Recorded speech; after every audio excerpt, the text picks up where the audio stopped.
बिस्मिल्लाहिर्रहमानिर्रहीम। अस्सलाम वालेकुम नाज़रीन, आप यूट्यूब चैनल देख रहे हैं। मैं सदाकत ज़मान हूँ। नाज़रीन, इंडिया की तरफ से खौफनाक खबरें सामने आ रही हैं। एक तो मैंने आपके साथ कल डिस्कस किया था भारत के वज़ीर आज़म नरेंद्र मोदी का दौरे कश्मीर। लेकिन आज की जो खबर है वो है भारत की रियासत हरियाणा की तरफ से, जो कि इंतहाई खौफनाक है, इंतहाई तकलीफ देह है और काबिल मज़म्मत है। उस पर बात करेंगे, लेकिन खबरें बहुत है, मैं वन बाई वन आपके साथ शेयर करूँगा। एहसन इकबाल साहब ने लाहौर में एक प्रेस कॉन्फ्रेंस की थी और उसमें उन्होंने एक क्यूबा और शुमाली कोरिया का मिसाल दिया था, और इस पर क्यूबा की सफ़ीर का रद्द-ए-अमल सामने आया है, उसको भी डिस्कस करेंगे।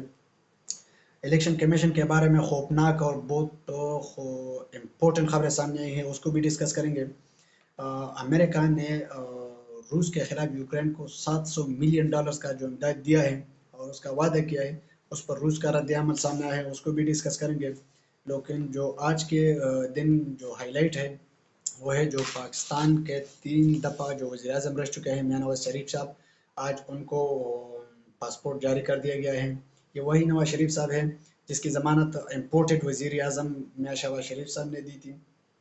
लाहौर हाई कोर्ट ने अल-अज़ीज़िया रेफरेंस केस में उनको बैरून मुल्क से तिब्बी इमदाद के लिए ज़मानत दी थी, ताकि वो बैरून मुल्क जाके इलाज करवा सके और 8 हफ्ते के अंदर अंदर वो पाकिस्तान आ सके। लेकिन 3 साल के बाद भी वो नहीं आ सके। आज वो सुरखरू हो गए, उनको पासपोर्ट जारी कर दिया गया है और यहाँ से जो पाकिस्तान की बाकी क़यादत है। आज तो एक दूसरी अहम खबर ये भी है कि शहबाज शरीफ साहब जा रहे हैं सऊदी अरेबिया और उनके ख़ानदान के 16 लोग उनके साथ होंगे। और मुबैना तौर पर जो काबीना के लोग हैं, जो गवर्नमेंट के लोग हैं, जो 15 पॉलिटिकल पार्टियों का जो खिचड़ी है, उनसे 85 लोग जा रहे हैं उनके साथ सऊदी अरेबिया। और कोई भी पीपल्स पार्टी भी नहीं चाहता, मौलाना फजलुर रहमान साहब खुद भी जा रहे हैं, लेकिन ये नहीं चाहता कि शहबाज शरीफ साहब किसी भी मुल्क जाए और अकेले जाए और हमसे चुप के कोई बात दूसरे मुल्क के साथ करे। ये तो होता है, पाकिस्तान की सियासत है, अब मानना पड़ेगा। कब तक हम इससे आंखें छुपाएंगे। लेकिन हिजाब के बाद अब बाइबल का तनाज़ा भी हिंदुस्तान में खड़ा हो गया है।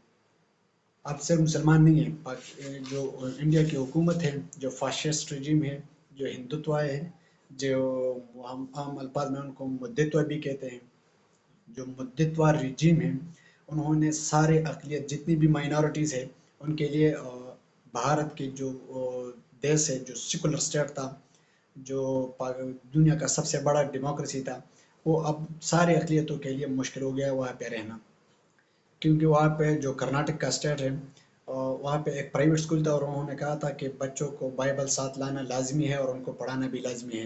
लेकिन वहाँ के जो हिंदुत्व के जो मजहबी जमातें हैं वो खड़ी हो गए, उनके खिलाफ चली गई और स्कूल पर दावा बोल दिया और कहने लगे कि ये ज़रूरी नहीं है और न लाजमी है कि बाइबल साथ लाए, और बाइबल पढ़ाना लाजमी नहीं है, सारे बच्चों को गीता पढ़ाना लाजमी है। बाइबल जो कि ईसाइयों की मुक़द्दस किताब है और गीता जो कि हिंदुओं का मुक़द्दस किताब है। तो अब ये कहना पड़ेगा कि भारत की हुकूमत जिस तरह जा रही है आरएसएस के आइडियोलॉजी पर, तो वहाँ पे मुसलमानों के अलावा सारी अक़लियतों के लिए, ख्वाह वो सिख हो, ईसाई हो, दूसरे मज़हब के लोग हों, उनके लिए वहाँ पे रहना मुश्किल नहीं, बहुत ज़्यादा मुश्किल हो गया है। अच्छा, इलेक्शन कमीशन जानिबदार है। ये असद उमर साहब ने कहा है एक टीवी शो में कि इलेक्शन कमीशन जानिबदार है, अवाम ने अदम एतमाद का इजहार किया है। असद उमर साहब ने कहा कि लोगों ने कौमी और सूबाई असम्बली में वफादारियाँ तब्दील की, लेकिन इलेक्शन कमीशन का अभी तक कोई जवाब नहीं आया। और आपने भी देख लिया कि खुलेआम लोगों की भूलियाँ लग रही है, लेकिन इलेक्शन कमीशन खामोश है। इमरान खान ने कल भी अपने परसों भी अपने प्रेस कॉन्फ्रेंस में ये मुतालबा किया था कि हम इलेक्शन कमीशन की रिज़ाइन चाहते हैं और वह तब तक हम एहतजाज करेंगे जब तक इलेक्शन कमिश्नर रिज़ाइन नहीं देगा। जो रियासत हरियाणा में हुई है, वहाँ पे एक हिंदुत्व का एक ऑर्गेनाइजेशन है और जिनका नाम है बजरंग दल, और उनको जो लीड कर रहा है वो उनका नाम है राम भगत गोपाल। उनके बारे में मैंने थोड़ा सा रिसर्च किया, थोड़ा सा मालूमात लिया इंटरनेट से। तो ये वही राम भगत गोपाल है जिसने 2019 में होने वाले दिल्ली में जामिया मिल्लिया में घुसकर मुसलमान तालिब इल्मों पर गोलियां बरसाई थी। और अभी उनको जो दिल्ली हुकूमत है, दिल्ली अदालत है, उनकी तरफ से ज़मानत दे रखी है उन्होंने। जबकि इसी एहतजाज में पकड़े जाने वाले 2 मुसलमान तालिब इल्म जिनमें एक था उमर खालिद और दूसरा था शर्जिल इनाम, उनको अब तक ज़मानत नहीं मिल सकी। तकरीबन 3 साल हो गए, 2019 में वो ये वाक़या हुआ था, लेकिन 3 साल हो गए और उनको ज़मानतें नहीं मिल सकी। अच्छा जी, जो राम भगत गोपाल हैं, उन्होंने आज इस तरह का काम किया है कि सरकारी गाड़ी को इस्तेमाल करके, जिस पर सरकारी नंबर प्लेट था, सरकारी गाड़ी में एक यूनिवर्सिटी के सामने से मुसलमान तालिब इल्म को उठा के अगवा कर ले गए। पूरे सरकारी प्रोटोकॉल में उसने एक मुसलमान तालिब इल्म को अगवा कर लिया, लेकिन दिल्ली की अदालतें भी खामोश है, पुलिस भी खामोश है, उनका हुकूमत भी उनसे इसके बारे में खामोश है। और ह्यूमन राइट्स की क्या बात करें, ह्यूमन राइट्स तो बरसों से खामोश है। 5 अगस्त के बाद अभी तक ह्यूमन राइट्स ने कोई इनके बारे में न इन्वेस्टिगेशन किया, न कोई एक्शन लिया, तो वो तो खामोश ही है, क्योंकि भारत की जो आबादी है वो बहुत ज़्यादा है और हर मुल्क चाहता है कि वहाँ पे उनकी चीज़ें बिक जाए और अपना मार्केट बड़ा कर दे, तो वो तो खामोश है। लेकिन मोदी सरकार दानिस्ता तौर पर जानबूझकर एक सोचे समझे मंसूबे के तहत मुसलमानों को जुल्म तशद्दुद और बर्बरियत का निशाना बना रहे हैं। अच्छा, जो रूस का रद्द-ए-अमल आया है, अमेरिका ने रूस को 700 मिलियन यूक्रेन को $700 मिलियन की फौजी इमदाद का वादा किया है, तो रूस सफ़ीर का कहना है कि अमेरिका की जानिब से यूक्रेन को हथियारों की फराहमी सूरत हाल को मज़ीद ख़राब कर देंगी और ये हम नहीं चाहते कि जो हालात है वो मज़ीद ख़राब हो जाए।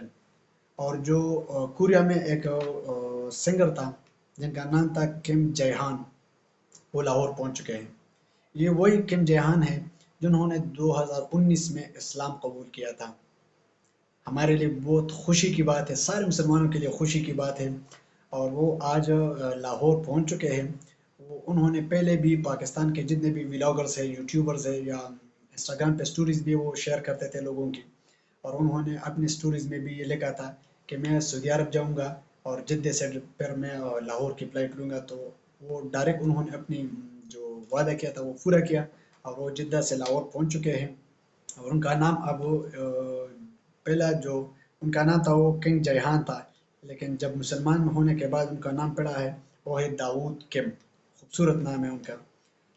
अच्छा, दूसरा जो मैंने आपके साथ वादा किया था कि मैं डिस्कस करूंगा वो था एहसन इकबाल साहब ने लाहौर में एक प्रेस कॉन्फ्रेंस की थी। उन्होंने कहा था कि हम पाकिस्तान को चाइना की मॉडल पर कामयाबी की तरफ लेके जाएंगे और हम पाकिस्तान को नॉर्थ कोरिया या क्यूबा की शक्ल का नहीं बनाएंगे।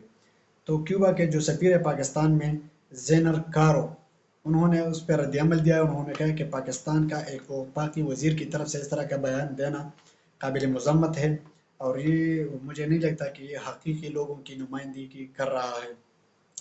तो उनकी तरफ से एक थ्रेट सा भी महसूल हो गया। और पाकिस्तान मुस्लिम लीग नून का तो ये वतीरा है, जब उनको आप दबाते हैं तो वो फिर माफ़ी मांगने पे आ जाते हैं।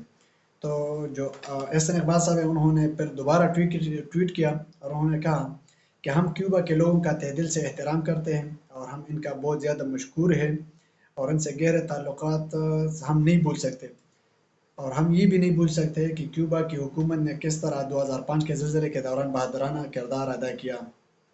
उन्होंने कहा कि ये सिर्फ खारजा पॉलिसी के मुतालिक मैंने ये बयान दिया था। तब तक के लिए इतना ही। अपना बहुत सारा ख्याल रखिएगा, अपने इस चैनल का भी।